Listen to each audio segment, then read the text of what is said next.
Hello everybody, Shane back with Diamond H Tactical.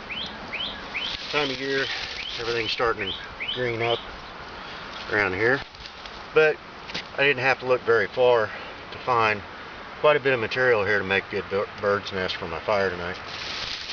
What I'm going to do is, you can see I've got a good mixture here of fine and coarse.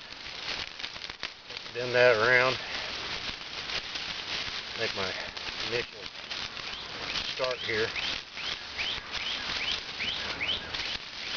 A lot of fibrous material.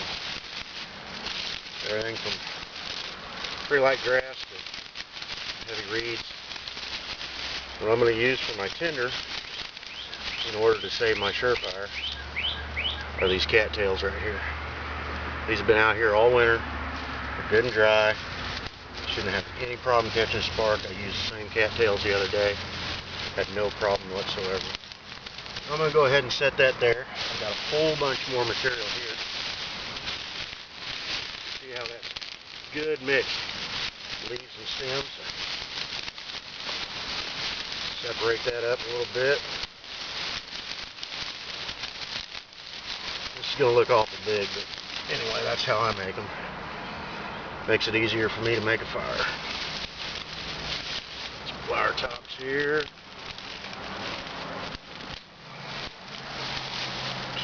There. And again, I don't know if this is how anybody else does it, but I build it from the outside in.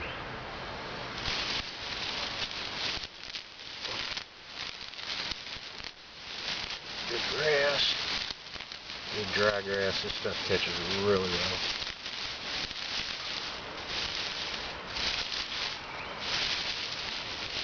I don't think I'm going to need quite all this. So I may set some of it aside so that I can affect the fire later on if I need to.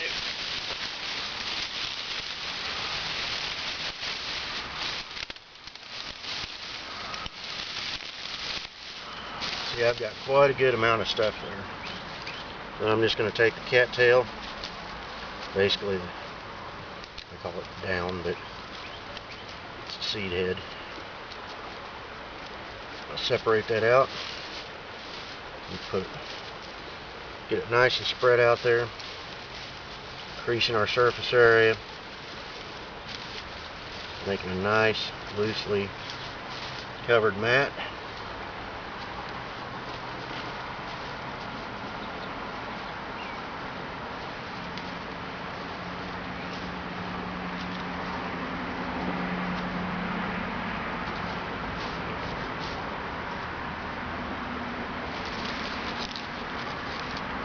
This side again. What we've got here is a nice large area. Once we catch our spark in that cattail, then we can fold that in on itself and go ahead and blow it to life. I'm just going to leave this here. I've got it all ready. I'm not going to make a fire till probably just almost dark. I don't need it yet. It's plenty warm out here, but we have been getting a little bit of frost early mornings. So anyway, just a little quick clip on making a bird's nest. Thank you.